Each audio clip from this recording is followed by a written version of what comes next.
Glória a Deus. Gostaria de cumprimentar a igreja do Jardim São Paulo com a paz do Senhor. Amém. A paz do Senhor, meus irmãos. Como é que vocês estão? Vocês estão bem felizes? Quem está feliz com Jesus, dá uma glória a Deus aí. Pela glória a Deus que deixa Jesus alegre. Meus irmãos, eu gostaria de agradecer a riquíssima oportunidade a qual Deus me concede, através da vida do pastor Josivan Menezes, de estar aqui esta noite, podendo ministrar a santa e poderosa palavra de Deus. É uma riquíssima oportunidade.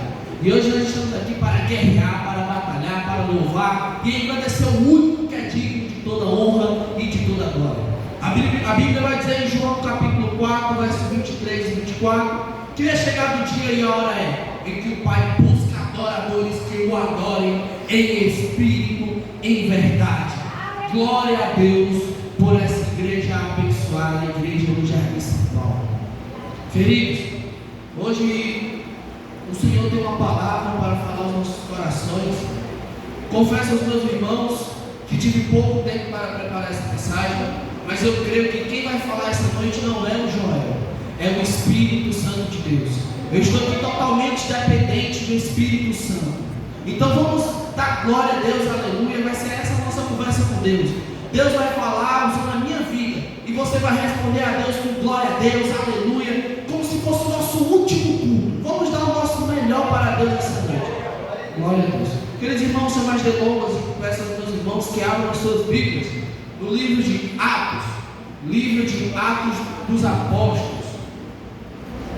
Livro de Atos, capítulo 16, versículo 30 e 31. Atos dos Apóstolos, capítulo 16, versículo 30 e 31.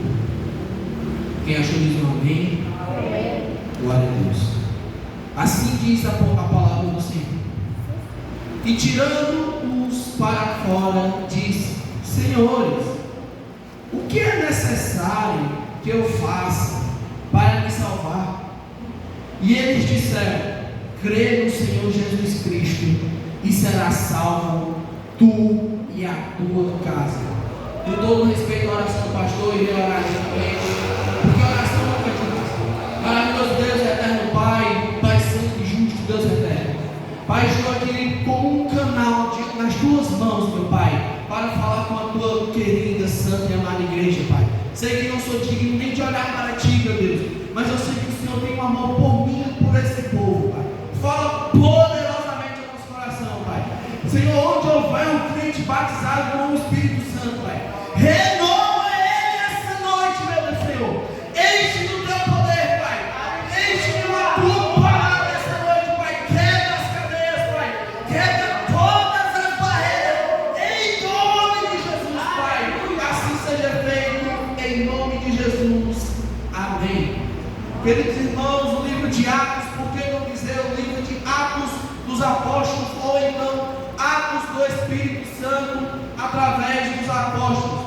Esse livro aqui é o livro que vai narrar o início da igreja primitiva. É o livro que foi escrito pelo escritor Lucas, um médico. Lucas, ele foi como se podemos dizer um pesquisador.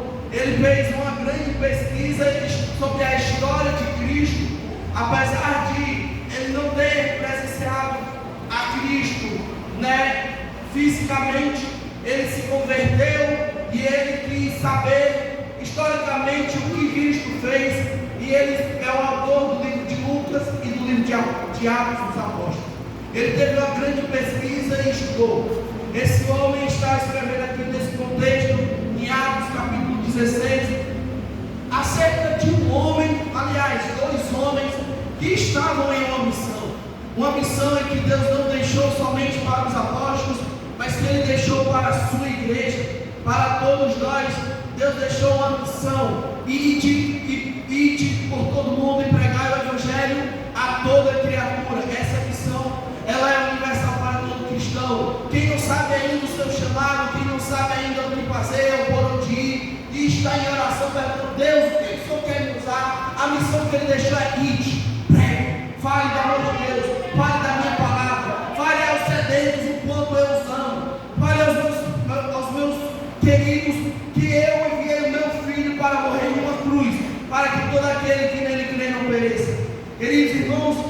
juntamente com a igreja do Jardim São Paulo, estivemos lá em Carnaúba do Barroso semana passada, e para a glória de Deus, tendo vidas que se reconciliaram, pessoas que estavam sedentas da palavra de Deus, que ao ouvir sobre o Evangelho da paz, o Evangelho de Cristo, pessoas se quebrantaram, se derramaram na nossa frente, e para a glória de Deus, vidas foram salvas, vidas foram restauradas, e Deus está trabalhando no Carnaúba do Barroso, e para a glória de Deus, Deus nos tem trazido a uma nova geração, para que preguemos a palavra de Deus com ousadia, porque o que mais vemos no livro de Atos dos Apóstolos, não são apenas homens sendo usados por Deus, mas vemos a ação divina do Espírito Santo, usando contextos, situações, para que esses homens preguem com ousadia. Esses homens que antes, de Cristo ser crucificado, eles estavam, aliás, antes do Espírito Santo ser derramado,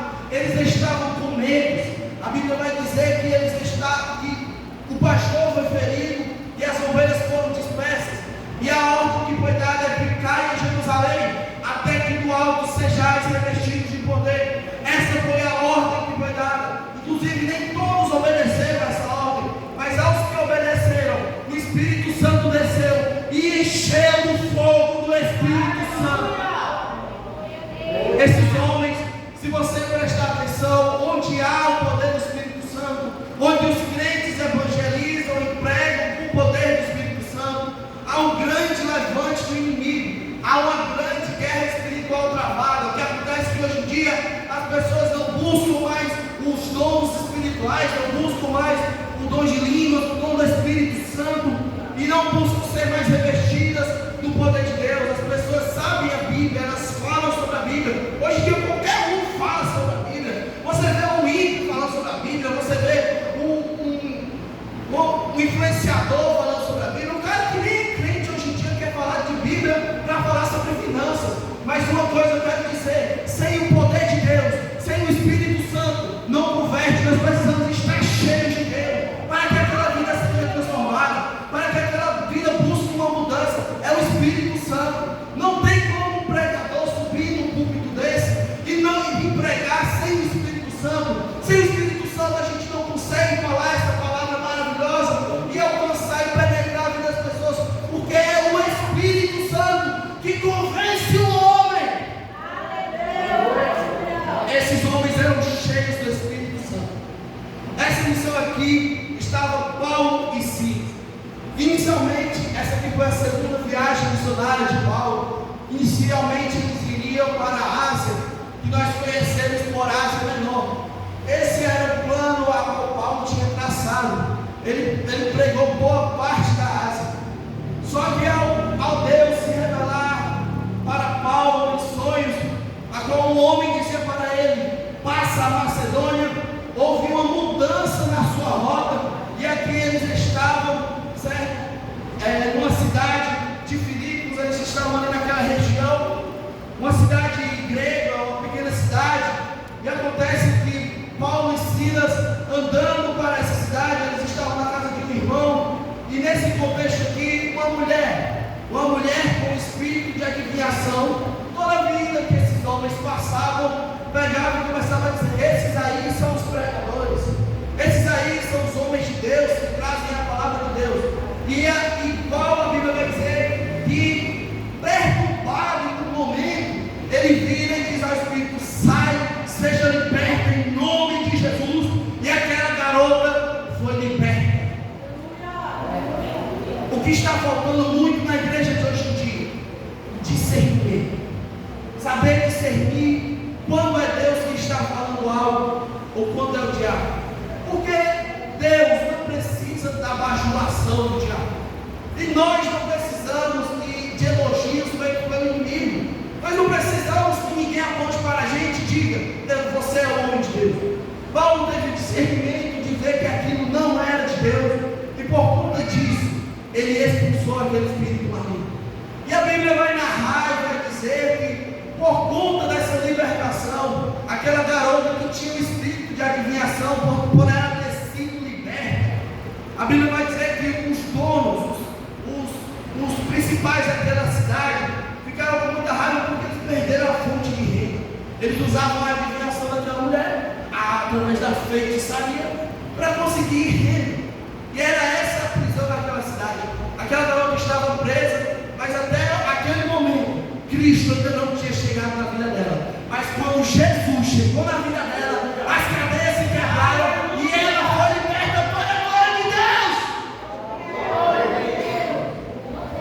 Essa segunda viagem de um homem que se chamava Paulo. Dando uma breve introdução sobre quem era Paulo. Paulo, ele era um fariseu. Paulo, ele era judeu e ele tinha cidadania romana. Paulo, ele era um homem que foi criado e ensinado aos pés de Gamaliel. Ele era um homem que tinha muito conhecimento da palavra. Ele era um homem que tinha muito conhecimento da lei. Ele é um ícone muito importante para o Evangelho. Depois de Cristo, por que não dizer que ele foi um dos homens mais usados por Deus na missão do Evangelho, do ir, do pregar. E Paulo, esse homem, pasmem, meus irmãos, antes de ser um cristão, ele era um perseguidor da igreja. Esse homem, ele odiava o que nós chamamos de crentes, dos cristãos.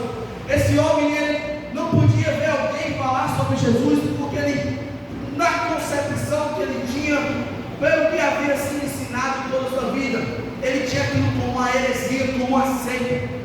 Eles tinham os cristãos como os hereges. E esse homem estava, inclusive, no primeiro mártir da igreja, que era Estevão. Estevão era um homem, um diácono que estava cheio do Espírito Santo. E esse homem estava tão cheio do Espírito Santo de uma forma que ele confrontou os sacerdotes daquela época, pregando a verdade na cara daqueles homens, não se acovardando por nenhum momento e dizendo: o Cristo, aquele que é o Filho de Deus, que Deus me enviou, sabe quem matou? Foram vocês. Foi vocês que mataram. E a Bíblia vai dizer que esses homens apedrejaram Estevão. E quando terminaram de apedrejar Estevão, pegaram as vestes desse homem e jogaram aos pés de Saulo. E outra hora ele se converteu. Então esse homem era um homem perverso, um homem mau, porque ele matava cristãos, ele entregava a cadeia aos cristãos. Esse homem, ele tinha tudo para ser um ímpio, para se afastar de Deus. Mas Deus, o seu amor e graça misericordiosa, alcançou esse homem que estava perdido, esse homem que estava cego, esse homem que acreditava, ele tinha suas convicções fortes na sua fé, mas isso não é o suficiente para Deus. Não é o suficiente para Deus você apenas acreditar. Você tem que agir da maneira que Deus quer que você aja. E esse homem era perseguidor da igreja. Ele aspirava contra os cristãos naquela época. Mas esse homem, para Deus, ele era um vaso escolhido. E essa noite eu vejo nos olhos espirituais vários vasos escolhidos para Deus, vários missionários, futuros pastores, evangelistas, profetas, que Deus levantou. Deus te chama. Você acredita nisso? Que Deus quer te mandar hoje? Você não foi chamado para ficar sentado na cadeira. Deus quer te usar.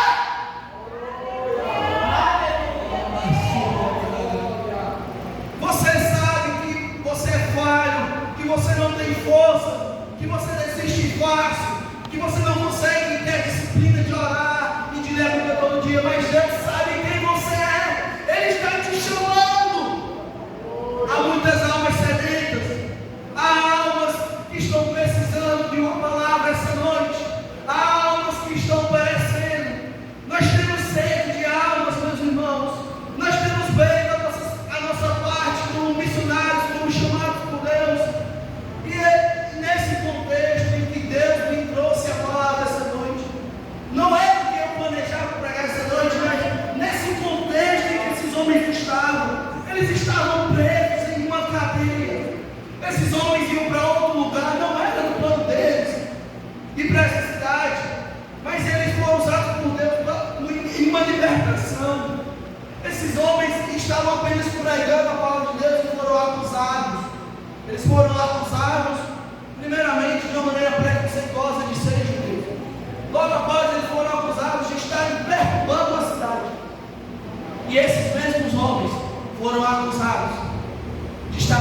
16, Paulo e Silas.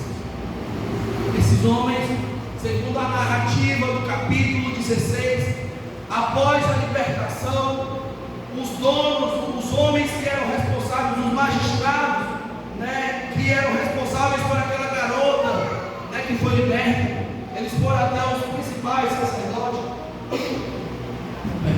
e mandou prender eles dois. Eles dois foram presos porque estavam pregando a palavra de Deus. E sabe o que mais me toca nessa passagem? É porque esses homens estavam presos. Eu já estudei sobre esse local. Era uma cadeia fria. Era uma cadeia feita dentro de uma pedra de Roma. Esses homens estavam presos lá, com as duas mãos presas e os dois pés presos ao tronco. E o que eu acho lindo dessa passagem, o que eu acho lindo desses homens, é que eles estavam com os pés presos, eles estavam com as mãos presas, mas a sua boca não estava presa. Sabe o que foi que eles fizeram na cadeia? Esses homens começaram a louvar, começaram a adorar, e um falava: eu louvo agora, Silas, e o outro dizia: agora eu faço oração. Paulo agora louva, Silas agora eu adoro. Esses homens estavam presos. A Bíblia vai dizer que enquanto eles oravam e louvavam, todos os presos observavam aquela cena. E Deus nos ensina nessa parte sobre a gratidão. Quantas vezes na meia-noite nós estamos reclamando, alguma pequena coisa deu errado na sua vida e você já quer reclamar? Você às vezes está com comida na sua casa, tem um carro na garagem e quer reclamar. Os seus filhos estão todos bem e você quer reclamar com Deus. Você tem a sua cama quentinha, você não sofreu nenhuma açoite, nem foi chicoteado porque é crente, e às vezes você quer reclamar de Deus. Às vezes você acha que Deus está demorando em cumprir com a sua oração. Às vezes você acha que Deus, né, você ora, fala com Deus e acha que Deus tem a obrigação de lhe dar aquilo que você pede. E você, enquanto isso, vê dois homens que estavam presos em uma cadeia e eles estavam louvando e adorando. Esses homens, eles não estavam ali por culpa de outros homens ou por causa da libertação, porque Deus tinha um propósito naquela cadeia. E a Bíblia vai dizer que o carcereiro tinha prendido esses homens. Esses homens estavam presos por uma causa injusta, né? Mas eles começaram, olha, e perto do versículo 25, Atos 16, versículo 25, e perto da meia-noite, Paulo e Silas oravam e cantavam eles a Deus, e os outros presos o escutavam. Mas a Bíblia vai, Deus não ficou parado, Deus não deixou esses homens abandonados. Eles poderiam dizer: Deus nos abandonou. Eles poderiam acusar a Deus, mas nesse momento eles pegam e de repente sobreveio um tão grande terremoto que os alicerces dos cárceres se moveram e logo se abriram todas as portas e foram soltas prisões de todos. Meu irmão, você está passando por uma prova, você tem um familiar que está preso, que está na cadeia, não reclama não. Meu irmão, ouve, adora, chega no teu quarto sem ninguém ver, dobra o seu joelho e ora, porque em algum momento Deus vai fazer o terremoto. Em algum momento Deus vai fazer um mover na tua casa, Deus vai fazer um terremoto, Ele vai mover as paredes, e você vai ver os que estavam afastados voltando, os que reclamavam, agradeceram, o que andavam com a alma vai começar a andar com a Bíblia, o que falava mal de crente vai começar a pregar. Deus vai fazer o mover. Deus quer trabalhar na sua vida. Deus, Ele quer apenas ver. Ele às vezes lhe prova. Às vezes você está passando por uma prova que não foi o diabo que fez, foi Deus que lhe colocou ali. Mas Deus não te coloca numa prova para você morrer. Deus não te leva para uma cadeia para você ficar parado. Você não é um coitado. Para Deus você não é um coitado. Você é uma dinamite na mão do Senhor. Você tem o poder do Espírito Santo. Se levanta essa noite.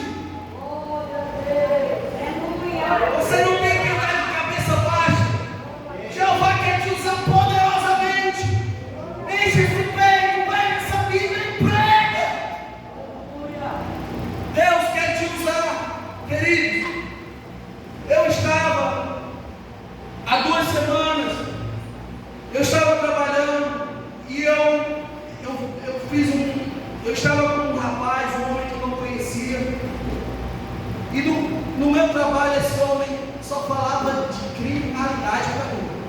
E eu só calado, só ouvindo. Só falava de criminalidade. E eu não vou mentir, por alguns momentos eu quis ficar com raiva daquilo. Eu achei ruim aquilo. O cara só falava de crime, de maldade, de ruindade. Só que o Espírito Santo começou a tocar em mim. Começou a dizer: meu filho, eu amo esse rapaz. E esse homem que queria ser muita coisa, eu comecei a pregar para ele sobre a salvação. E esse homem começou a chorar, a se derramar. Aleluia. Ele falou: meu irmão, me ajude, eu quero sair dessa vida. Meu irmão, eu quero aceitar Jesus. Continua falando aí a palavra, irmão, eu quero muito essa palavra. E esse homem aceitou Jesus. Se vocês soubessem quantos jovens estão morrendo na mão do crime, que Deus ama. Quantas pessoas que Deus ama estão no inferno agora, porque uma pessoa foi dura e não quis falar do amor de Deus. Mas Deus, Ele é diferente de nós. Ele ama. Ele é fiel quando nós somos infiéis. Foi isso que aconteceu com Paulo. No capítulo 9, Paulo estava a caminho de Damasco. Esse homem, ele tinha pegado cartas. Ele havia pegado cartas para prender os cristãos. Esse homem tinha tanta raiva que ele era ativo nessa área. Ele foi pegar cartas para ir para outra cidade, para perseguir mulheres, crianças, pessoas que só por acreditar em Jesus eram presas. E muitas vezes a gente está numa igreja brasileira que a gente dá liberdade de adorar. Você entra aqui e não dá um glória a Deus. Meu irmão, dá um glória a Deus. Essa noite Ele merece. Você é livre, nós não somos igreja perseguida. Nós temos liberdade de adorar. Nós podemos adorar a Deus em espírito e em verdade. Você não está preso. Aleluia. E esse homem, a caminho de Damasco, ele vai dizer que ele foi revolto por uma claridade tão grande que ele cai no chão, ele cai por terra, e ele já ouve uma voz dizendo: Saulo, Saulo, por que me persegues? Meu irmão, deixa eu falar uma coisa para você essa noite. Você está sendo perseguido por você ser crente. Se você é perseguido no seu trabalho, se você é perseguido na sua casa, a sua vizinhança, você é perseguido, saiba de uma coisa: esse povo está mexendo com o próprio Deus. Porque quem mexer com você está mexendo com Jesus. Porque a igreja é dele, o poder dele e a glória dele.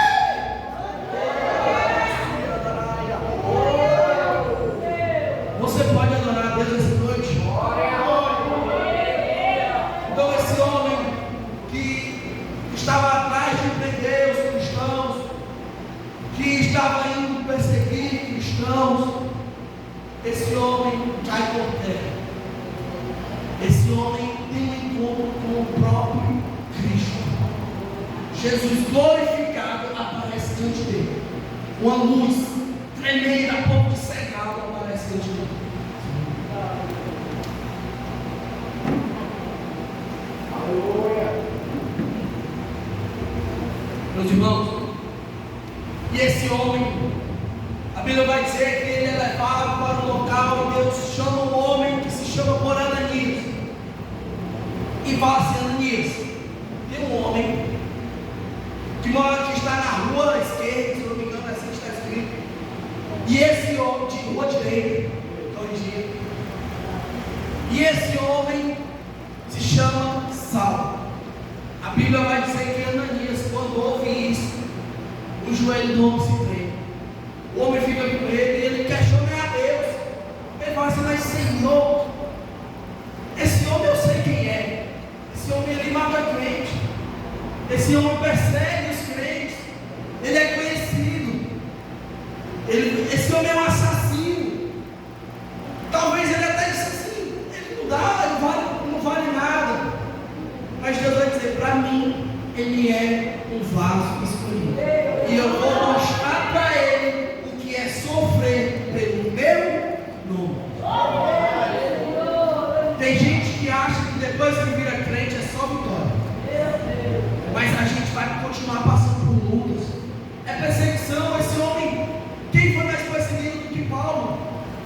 já foi preso várias vezes, já passou por quase quarentenas de chicotadas, fora as traições que ele teve que passar. Um homem que em uma cadeia, estando preso, escreve cartas para uma igreja dizendo: se alegrem no Senhor.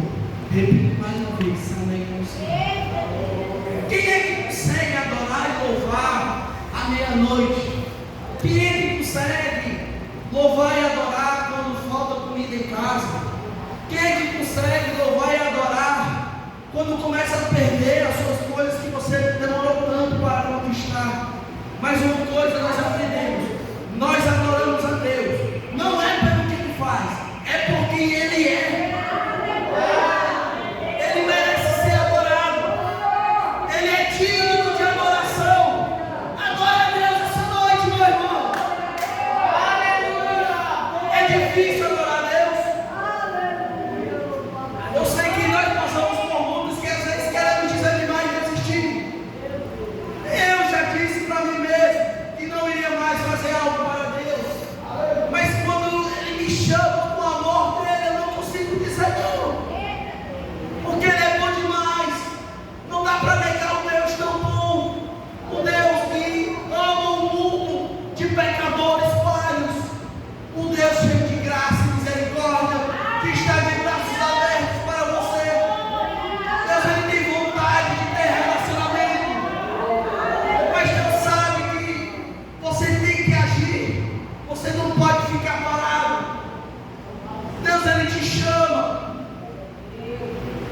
Ele quer um relacionamento de intimidade, e a Bíblia vai dizer que através desse terremoto, todos os alicerces da cadeia são quebrados, as correntes dos homens se quebram também, todos os presos são libertos.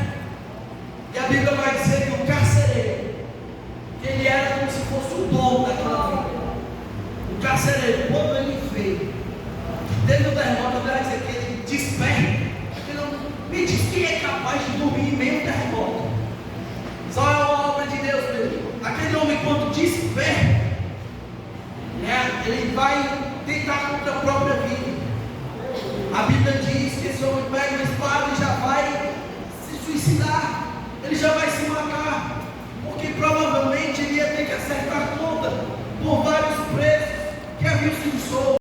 Sobre Saulo, Paulo e Silas, ele se prostra e pergunta: Senhores, o que é que eu tenho que fazer para ser salvo? Se alguém chegar para você hoje e perguntar: o que é que eu preciso para ser salvo?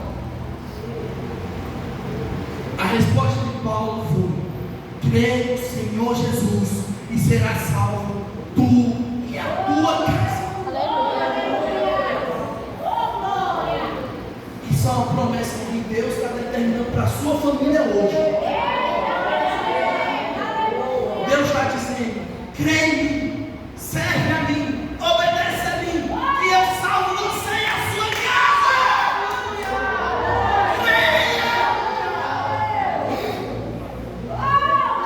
É uma promessa, mas para você receber essa promessa, você tem que andar conforme a palavra dele.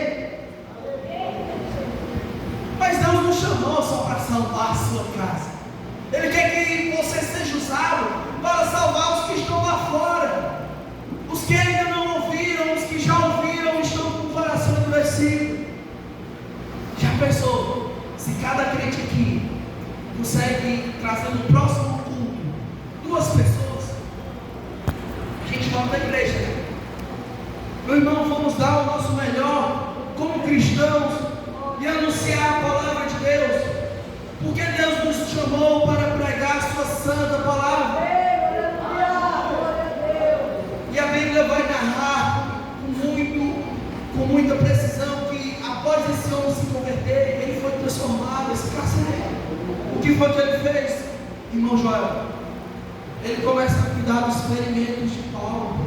Paulo havia sido chicoteado, ele estava todo ferido, ele já tinha uma certa idade, estava num lugar frio, na prisão. E esse carcereiro que aceitou Jesus, a Bíblia vai dizer que todos na casa deles foram alegres com essa palavra, e que ele começou a cuidar cuidar das feridas de Paulo.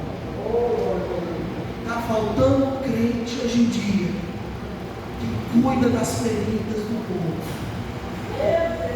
Está faltando pessoas que quando chega alguém aflito, chorando, que cuide das feridas. Às vezes parece que vivemos em um cenário de guerra, onde um puxa o tapete para derrubar o outro, onde um quer ser maior do que o outro, quer subir visando os outros, mas Deus nos chama para ser servos, para cuidar dos feridos. Isso é ser crente, é você cuidar dos outros, é você ser servo. Lá em João capítulo 16, qual foi o exemplo que Cristo deixou antes de ser crucificado? Ele lavou os pés dos discípulos. Aquilo é uma humilhação para o judeu, porque o pé nessa cultura é a parte mais suja e impura de uma pessoa. E tenta imaginar Deus, o Todo-Poderoso, Criador dos céus e da terra, limpando, lavando os pés dos seus discípulos. Nós temos que ser servos.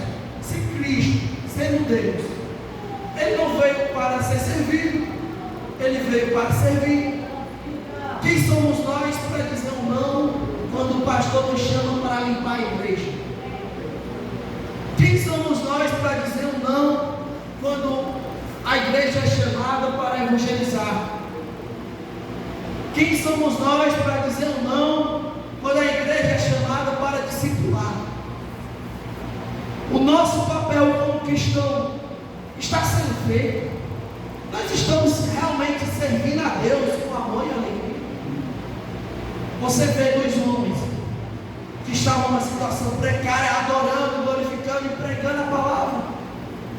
E fora isso, Paulo passou por naufrágios, passou por perseguição, ele já foi apedrejado. Você tem dia que esse homem já foi apedrejado, ele chegou em uma cidade, e a cidade não quis receber ele, começou a apedrejar. E esse homem só joga a sua capa e vai para outra cidade pregar. Quem é assim?